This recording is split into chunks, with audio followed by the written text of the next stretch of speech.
Tajā laikā algas bija samērā maziņas, un kaut kas bija jādara. Tā lēnām arī sāk. Ar vienu lenzāģi atradu tirgu tepat Latvijas uzņēmumu, viņam sāka zāģēt.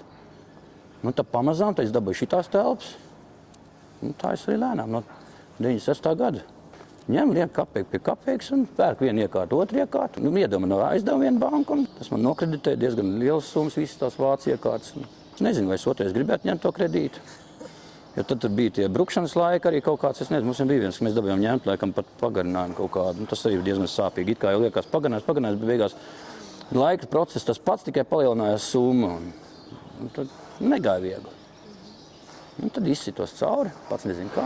Šitan ir defekta izzāģēšana. Var izzāģēt fiksētas detaļas un defekts izzāģē ārā. Nepiemēram, ir dēls, ir sazīmēts dēls, un viņš jau pats jau izrēķina, kas tur sanāks no tāda dēļa. Daudzāģis ar lāzeriem un ar vienu pārvietojumu ripu viņš, labāk izzāģē dēli.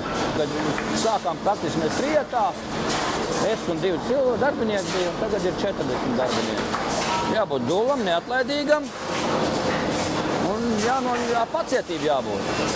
Bez pacietības nekas nebūs.